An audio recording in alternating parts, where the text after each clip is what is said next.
Okay, marigolds, no thank you. Not many people here this morning. There are a lot of people from Mangalarti, but not many people from...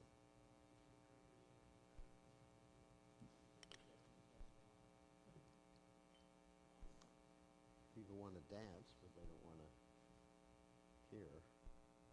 Okay, let's see. They're at home listening. To avoid getting infected by me. There we go. Just make sure.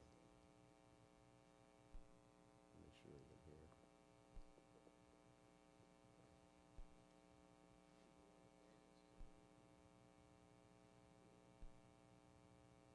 Okay. Everything's all right. Jai Ho Radha Madhova Kunya Vihari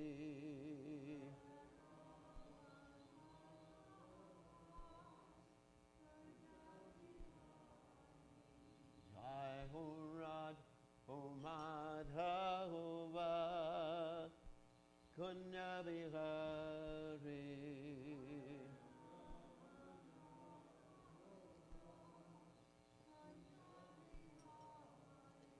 Gopi Janabala Gopa Iri Paradhagote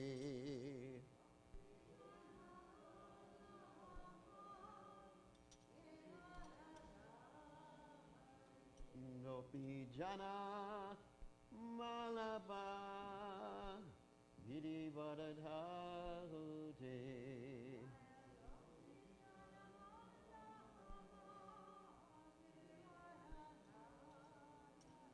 Yasodanandana Prajajana Ranjana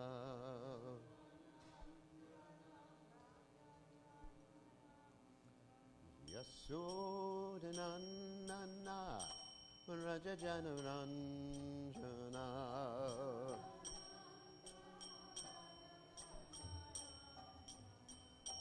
Jamuna Tirabhanachari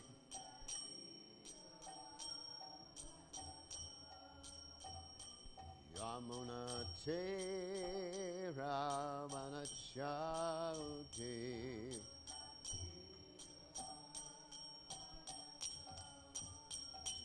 Jai Hurad Umatva Kunya Vihari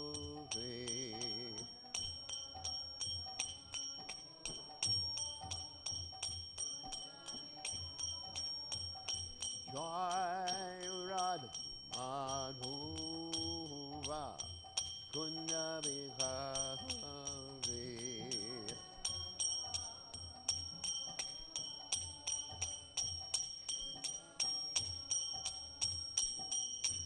Gopi Nana Palapa Iri Varudhaure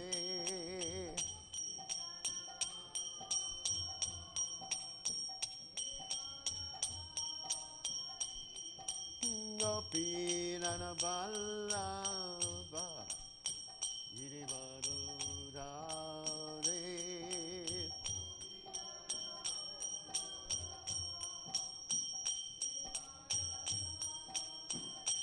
Yasudanandana Pradajanurandana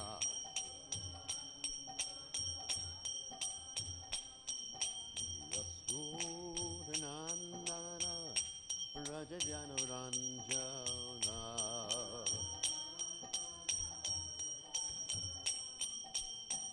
Yamuna Tira Vanachari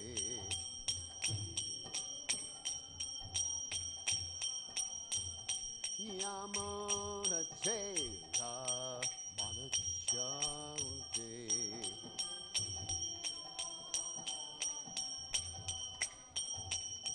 Jai Huradam Madhova Kunja Vihari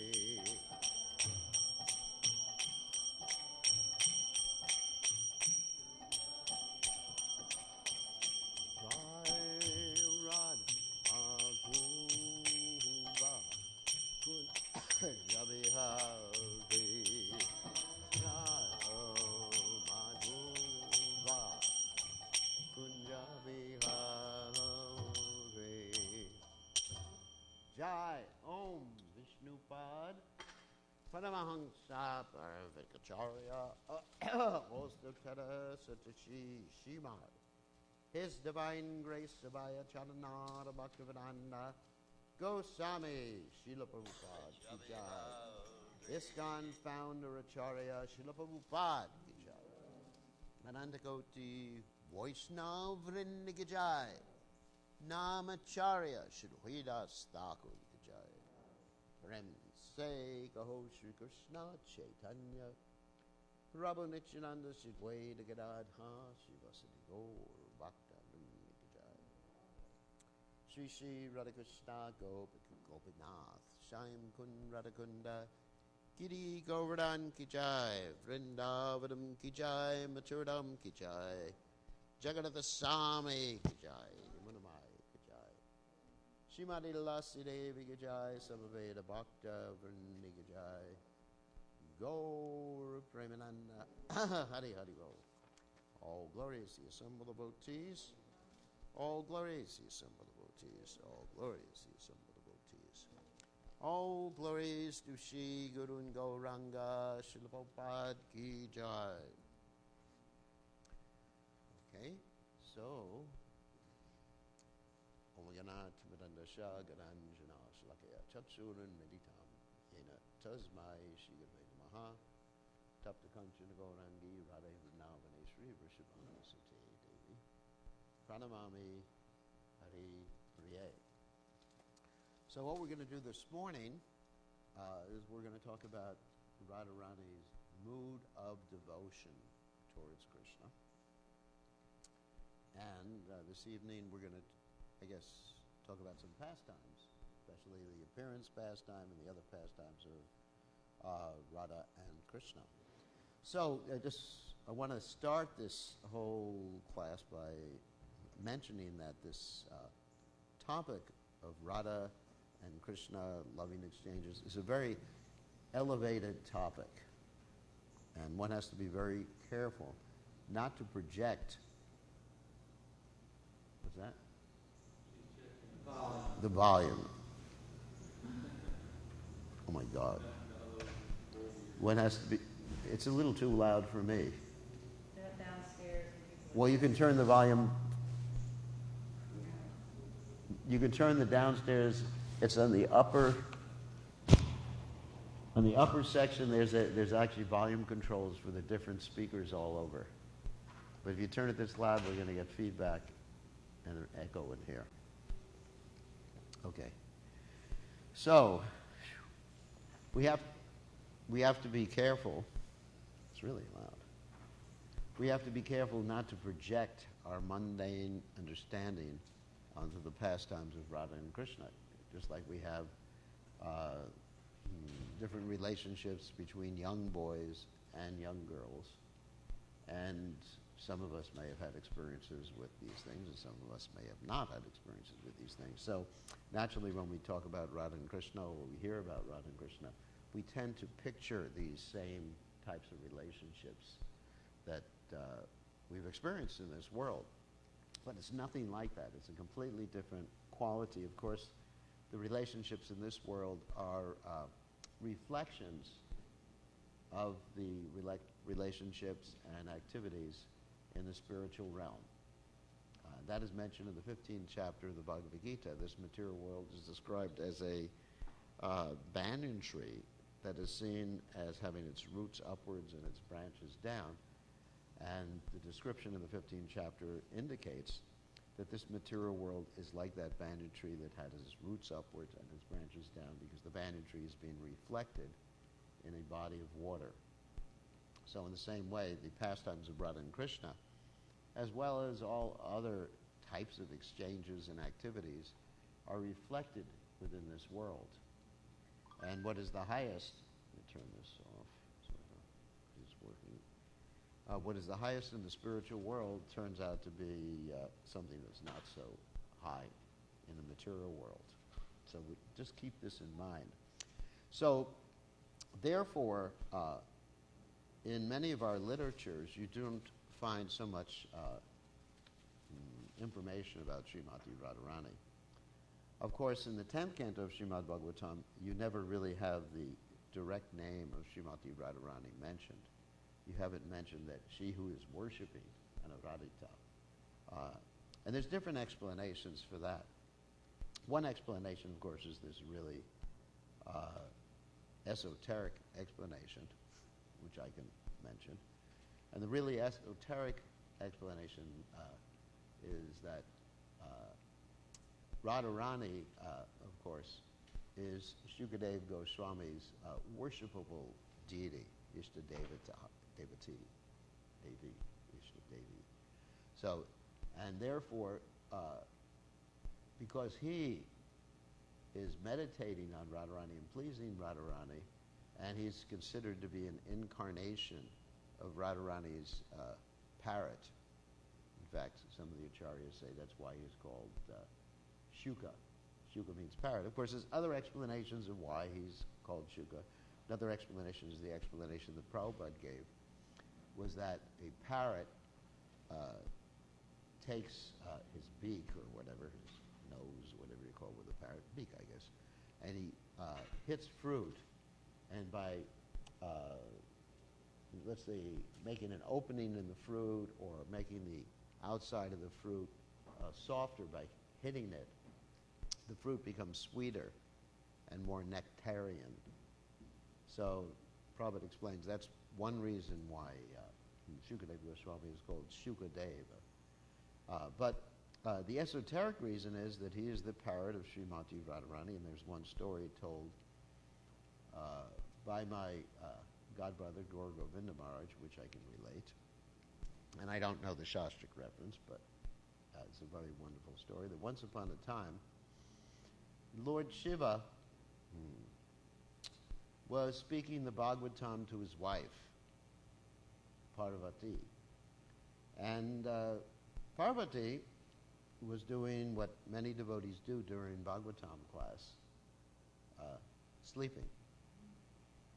That's why in the future we're going to have this camera on as well as this camera during Bhagavatam class, just like we have it on Mangalarti, so that we can see who's just doing the shuffle and who is dancing. So anyway, she was sleeping. However, Radharani's parrot, this is sort of a metaphorical story, or an allegorical story. So Radharani's parrot was actually listening to the Bhagavatam at the same time. And Radharani's parrot, in order to encourage Lord Shiva to continue with the Bhagavatam recital, he was imitating Lord Shiva's wife's voice, Parvati's voice. And so every time Lord Shiva said, as he was reciting the Bhagavatam, "Do you understand?" the parrot would say, "Yes, I understand." And so Lord Shiva was very happy, thinking his wife was listening very attentively to Bhagavatam class. Then he looked up, and he saw that his wife was resting during Bhagavatam class. And then what happened is that Lord Shiva got angry at the parrot because he saw that the parrot was doing this, and he started to chase the parrot. And he chased the parrot all over creation, and the parrot was just trying to escape from Lord Shiva. Finally, there was another Bhagavatam class going on in which Srila Vyasadeva was giving Bhagavatam class to his wife. His wife was actually like amazed at hearing the Bhagavatam. The Siddhanta is right. So we're not saying that this actually happened, but this is a story that illustrates the Siddhanta. Srila Bhakti Siddhanta Saraswati Thakur, he commented about the Bhakti Ratnakara, which is a book about the pastimes of Narottama Das Thakur and Shaimananda and Srinivasacharya. He commented that there's very little accurate information in the Bhakti Ratnakara, but he encouraged his disciples to regularly read the Bhakti Ratnakara because of the Siddhanta and the Bhav and the philosophy was properly explained. So try to understand this is why we're telling the story. So anyway, Srila Vyasadeva's wife was hearing the Bhagavatam, and she was so amazed at hearing about Krishna's pastimes, she had her mouth open. Like if you're really amazed at something, you go, "Oh my God," like that. And that's actually a sign of a great devotee, that they have their mouth open. Of course, all of you, you're wearing masks, so I can't tell if your mouth is open. So anyway, so this parrot, who is Radharani's parrot, flew into the mouth of Vyasadev's wife, and as a result, anyway, you get the idea. Shukadeva Goswami was in the womb. This is an allegorical story. The main point I'm making is that Shukadeva Goswami is a great devotee of Srimati Radharani. And he considers, not just considers, but he is so much immersed in Radha Bhav, understanding Radharani's love and thinking of Radharani, that if he had mentioned Srimati Radharani's name, he would have fallen into such an ecstatic trance that he would not have been able to continue the recitation of the Bhagavatam. He would have just and then we would have just left with part of the 10th canto, certainly not the 11th or 12th canto. And he didn't want to go into trance because he only had a very short time to complete the Bhagavatam, 7 days, because Parikshit Maharaj was listening to the Bhagavatam. Parikshit Maharaj had been cursed to die within 7 days by the bite of a snake bird, Takshika. So, anyway, so that's one reason. Another reason is that this is very elevated. This is a very elevated subject matter, and even though the Bhagavatam deals with very elevated subject matters, the nature of Srimati Radharani and her love for Krishna is just very easily misunderstood, and people will try to worship her in what's called a rasa bas mood. For example, they may end up praying to Radharani for something mundane. Of course, with Krishna, Krishna says what? Akama, Savakama, Mokshakama, Daradi, Tivrena Bhakti Yogena, Yajeta, Purusham Param. That's for the Bhagavatam. That's not Krishna saying it, but that's what the Bhagavatam says. That whether it's full material desires, free of material desires, or desires of liberation, one should worship Krishna. But that doesn't apply with Srimati Radharani. With Srimati Radharani, the only reason to worship her is to assist her in her service to Krishna. And yesterday was mentioned that Srimati Radharani is called Swamini, which is actually very interesting. Swamini doesn't mean mother. Actually, there's no indication that Swamini is at all connected with Mataji or anything like that. Swamini means female. It's a female for master. Just like Swami, when one takes sannyas, one gets the name Swami or Goswami, but that doesn't mean he's a master of everybody. It means he's a master of his senses. He's supposed to be a master of his senses, control his senses in the service of Krishna.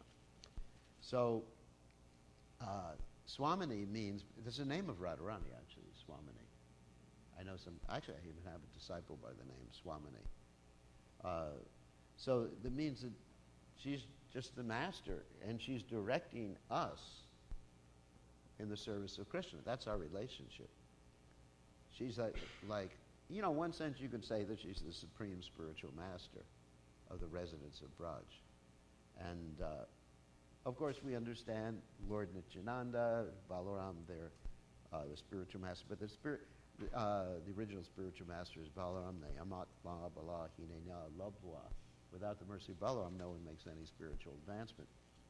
However, the spiritual master, the bona fide spiritual master, is considered both a representative of Balaram, Nityananda, and the representative of Srimati Radharani. And Srimati Radharani is called Vrindavan Aishwari, which means the controller, the boss of Vrindavan. And she has her various expansions, such as Brinda Devi and Purnamasi and others, and of course the Astasakis and other principal gopis, who are also bosses. They're sub-bosses. They control everything. Like Brinda, she controls what's going on in the forests of Vrindavan, and she arranges for the different weather patterns, just like Mother Urmila has been talking about the different seasons, the 6 seasons. But she arranges that all 6 seasons are present in Vrindavan. simultaneously. It's just whatever season Krishna wants or needs, or Radharani wants or needs for their pastimes is arranged by Brinda. And Purnamasi is just going around, just like talking to people and arranging for Radha and Krishna's pastimes. Incidentally, Purnamasi is the grandmother of Madhu Mangal. And she's the mother of Sandapani Muni, who's Krishna's spiritual master. It's a very interesting relationship you have there. Anyway, these personalities are all expansions, direct expansions of Srimati Radharani. So the point I'm making is it's such an elevated subject matter. I mean, basically, I hardly feel qualified to speak about it. Another point I wanted to make about the deity worship and showing the feet of Srimati Radharani is that I know many devotees want to see Radharani's feet. My particular mood is it's just so elevated that Radharani is Radharani. Sorry about that. And she's the master, and we're all her servants, and we all work for her. It's just like... Anyway, according to the deity worship ministry, also we're not supposed to show the feet. And also, my particular mood is that just, she's Swamini. She's the boss. So we're not going to show the feet. So anyway, so to understand, let's go on get to the Chaitanya Charitamrita. To understand her mood, what her attitude is, to get a brief glimpse of her devotion for Krishna, I was thinking that the best way is to look at Lord Chaitanya Mahaprabhu's, or read Lord Chaitanya Mahaprabhu's words. Because Radharani, of course, is the queen of Vrindavan, and Lord Chaitanya Mahaprabhu is the king of Vrindavan. But being the king of Vrindavan, he actually wants to experience things from her perspective. Now we understand the exoteric reason for Lord Chaitanya Mahaprabhu's advent is that Lord Chaitanya Mahaprabhu wanted to propagate the Sankirtan movement. But esoterically, that means his own purposes, his own hidden purposes, are three types. One is he wanted to see himself from his beloved's perspective. And why did he want to see himself and worship himself from his beloved's perspective? Because he wanted to enjoy like Radharani is enjoying. So Radharani, we may say Krishna is the supreme enjoyer, right? But Radharani enjoys more than Krishna. In other words, it's better to be a servant of God rather than God. I mean, God is certainly the supreme enjoyer. There's no doubt about it. But Radharani is enjoying more, and Krishna wants to enjoy from her perspective. Krishna wants to understand her love, because her love is, haitakiya pratiyata, as described in the Bhagavatam, Savaipum Samparadama, Yato Bhakti Ahoksaje, Ahaitakiya pratiyata, Atma Suprasidate. There's no stopping her love, and there's no cause to the love, material cause of material. It's just, she is the personification of love of Krishna. That is her very nature. You understand? You can say, what caused my love for Krishna? Of course, that's my nature too, but what awakened it was that I heard Prabhupada chanting the Hare Krishna Maha Mantra. So there's, or the cause of love between two people in this world. What's the cause of the love my mother has for me? Well, she gave birth to me.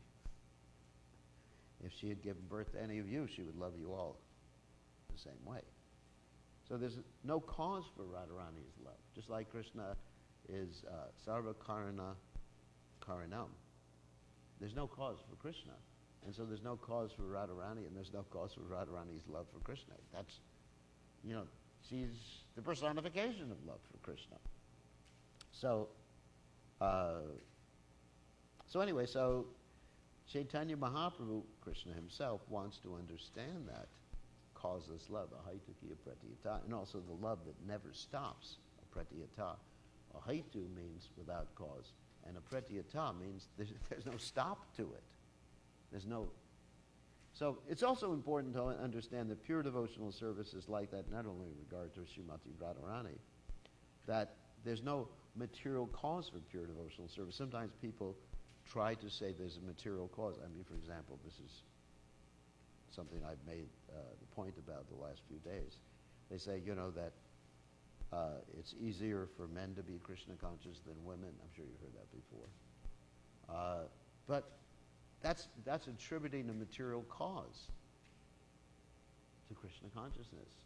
It's not. There's no material cause to Krishna consciousness or to pure devotional service. So anyway, so haitukiya pratita yatma suprasidate. That's the only thing that can satisfy the self. So Srimati Radharani personifies that particular verse.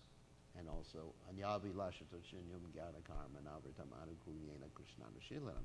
She's devoid of any other desire other than to serve Krishna the way he wants, actively, and to please Krishna. The pleasure of Krishna is actually the only thing that's in her mind.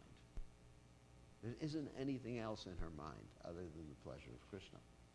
So, with that brief introduction, which wasn't so brief, we're going to read the translations and commentaries on the last two verses of the Shishashika, written and translated by His Divine Grace, A.C. Bhaktivedanta Swami Srila Prabhupada. So this is the last verse of the last chapter, of the Chaitanya Charitamrita, Anjalila, 20th chapter, text 41.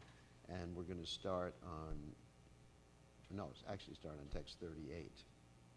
And then, after that, we'll skip to another section of the Chaitanya Charitamrita, where the Lord's feelings of separation are elaborately described, and that's Ansha 14. So let's start with Ansha 20. So these are the Shishashika prayers, at least the last two prayers, that we recite every morning. But the translation you're going to hear now is actually a little bit different than the translation you're accustomed to reciting.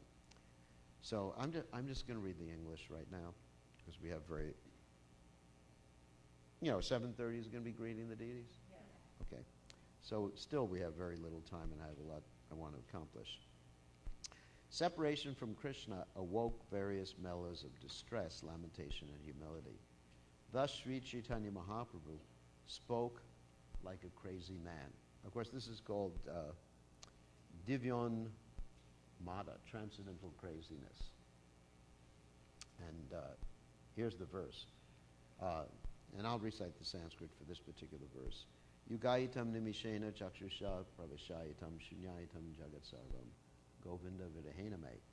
My Lord Govinda, because of separation from you, I consider even a moment a great millennium. Tears flow from my eyes like torrents of rain, and I see the entire world as void. Actually, I like this word void more than vacant. It's actually much more indicative of what or how Radharani is feeling, or how a pure devotee is feeling. Vacant means there's nothing in the room, but void means there's no room. There's nothing. It's a void. And it's interesting, Prabhupada also said one time, not referring to this verse, there's no void anywhere. Because sometimes people say the void of what? Outer space. But the Bhagavad Gita teaches us that that the living entities are everywhere, isn't it? And there's no such thing as void. But one sees the entire world as void. In other words, it's basically not even there. It's not just vacant, it's void. I love that word. Here's Radharani. Of course, these are Radharani's words, but Lord Chaitanya Mahaprabhu is speaking Radharani's words through his mouth. In my agitation, a day never ends, for every moment seems like a millennium. pouring incessant tears. My eyes are like clouds in the rainy season. The three worlds have become void because of separation from Govinda. I feel as if I were burning alive in a slow fire. I mean, you can actually picture this in your mind's eye. That, there's a slow fire around you. You're surrounded by fire. It's not just a blazing fire. And you're just being gradually, like, burnt to a crisp, but you're not dying. These are extremely picturesque descriptions. Lord Krishna has become indifferent to me just to test my love, and my friends say, better to disregard him. While Srimati Radharani was thinking in this way, the characteristics of natural love became manifest because of her pure heart.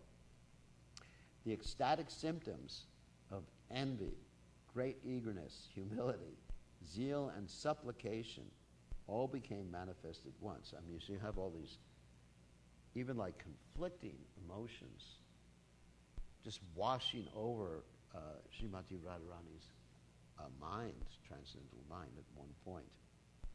Envy. She's envious because Krishna's with another gopi. But she really wants to meet with Krishna at the same time. But these are sort of like conflicting emotions, isn't it? Krishna's with another gopi. But I want to be with Krishna. And then she feels, but I'm not qualified. Humility. Zeal, that's enthusiasm again. And supplication, I'm his servant.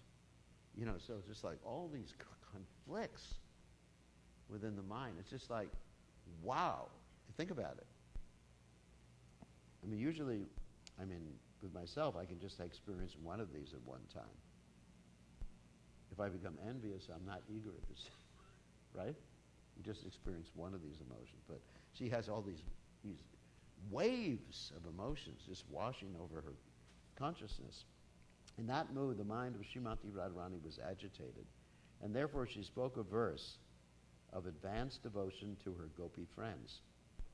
In the same spirit of ecstasy, Sri Chaitanya Mahaprabhu recited that verse, and as soon as he did so, he felt like Srimati Radharani.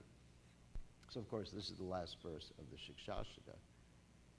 And so this is the verse that Radharani speaks to her friends. Remember that. Ashlishaba padaratam panashtuma madarshanam armatam karotuva yata tata bhavadatu lampato mat prananatas tusa eva naparaha. Let Krishna tightly embrace this maidservant who has fallen at his lotus feet, or let him trample me, or break my heart by never being visible to me. Wow. It's like, crush me by his embrace or leave me broken. This is actually much more intense, isn't it? Trample me. Pinashtu. Prabhupada translates it as, let him trample. And of course, Prabhupada, when he's writing these translations and commentaries, he's referring to the commentaries of Srila Bhaktivinoda Thakur and Bhaktisiddhanta Saraswati Thakur and the Chaitanya Charitamrita, the Anubhash. So, or break my heart by never being visible to me. He is a debauchee. So there's that anger again. So you see, if you analyze this verse according to two verses ago where it says, envy, great eagerness, humility, zeal, and supplication. These are the qualities that are manifest in this last verse of the Shikshashaka. There's envy,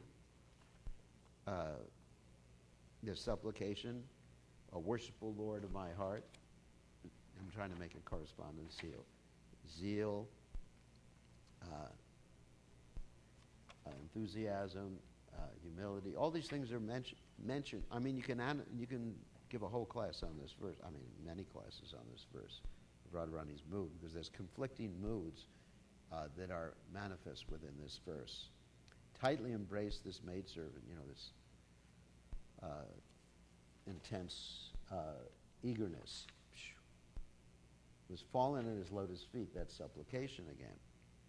Or let him trample me, or break my heart by not being visible to me. He is a debauchee. So there's a little bit of anger there. when you call someone a debauchee, you don't just say, well, he's just romantic by nature. Debauchee is sort of like a pejorative term, isn't it? That he's a debauchee, after all. And he can do whatever he likes, but still no one other than the worshipful Lord of my heart. So that, then she's vacillating from one. Does everyone understand what I'm saying? She's vacillating from one emotion to another in this particular verse. It's not just one lesson here. It's just like going from one, bouncing back and forth between envy and eagerness and supplication. The ultimate supplication is no one other than the worshipful Lord of my heart. And then the following verses, there's some more explanation of this last verse. I'm a maidservant at the lotus feet of Krishna. He is the embodiment of transcendental happiness and mellows. If he likes, he can tightly embrace me and make me feel oneness with him, or by not giving me his audience, he may corrode. There's another really heavy word there. Corrode my mind and body. Everybody knows what corrosion is. It's just ruin it and destroy it and fall to pieces. That word corrosion has many different synonyms to it. Nevertheless, it is he who is the Lord of my life. My dear friend, just hear the decision of my mind. Krishna is the Lord of my life in all conditions, whether he shows me affection or kills me by giving me unhappiness. Sometimes Krishna gives up the company of other gopis and becomes controlled, mind and body, by me. Thus he manifests my good fortune and gives others distress by performing his loving affairs with me. Or since, after all, he is a very cunning, obstinate, here's the, anger again manifest. Or since, after all, he is a very cunning, cunning is also pejorative. If you say someone is cunning, yes, cunning, shikuni, he's cunning, It's not, you don't say, well, he's intelligent, that's a positive thing, or he plans things out well. He's very cunning, obstinate. Obstinate is also pejorative. Stubborn is whatever. Debauchee again, with a propensity to cheat. Yes, amazing. He takes to the company of other women. He then indulges in loving affairs with them in front of me to give distress to my mind. So there's pain, there's anger, like this, and envy. Nevertheless, he is still the Lord of my life. So then she switches, whatever. Oh my God, whatever he does, he's doing this just to give me pain. So because it's this last line, it then indulges in loving affairs with them in front of me to give distress to my mind. In other words, that indicates in English that that's his motivation. It's not that he does it and it gives distress to my mind. Do you understand how it's phrased here? He does it to give distress to my mind. Oh my God, what kind of God are we worshiping? Here's his greatest devotee, and he does things to give distress to her. It's abusive. Nevertheless, he is still the Lord of my life. And then she switches, but he's still the Lord of my life. It's just amazing. Like sometimes Radharani will say, don't speak about that Krishna. I don't want to hear about Krishna anymore. And at the same time, when she's saying, don't speak about Krishna, I don't want to hear about that bluish boy. I don't want to hear about that boy who plays the flute anymore. She's talking about Krishna continually. So what I'm saying is you got these conflicting emotions, which you're going to read about in a second when we read about Lord Chaitanya's feelings of separation. I do not mind my personal distress. I only wish for the happiness of Krishna. So now she's switching into the supplication right here. Remember, the explanation I'm giving are all in relationship to text 44 in this chapter, which is ecstatic symptoms of envy, great eagerness, humility, zeal, and supplication. all become manifest at once. So they're all there, and all these explanations are in reference to text 44. I do not mind my personal distress. I only wish for the happiness of Krishna, for his happiness is the goal of my life. However, if he feels great happiness in giving me distress, that distress is the best of my happiness. There's a little mood of, accusation here. That Krishna feels great happiness in giving me distress. If Krishna attracted, and here's the complete supplication, if Krishna, attracted by the beauty of some other woman, wants to enjoy with her but is unhappy because he cannot get her, I fall down at her feet, catch her hand, and bring her to Krishna to engage her for his happiness. In other words, she's illustrating the point we should try to please Krishna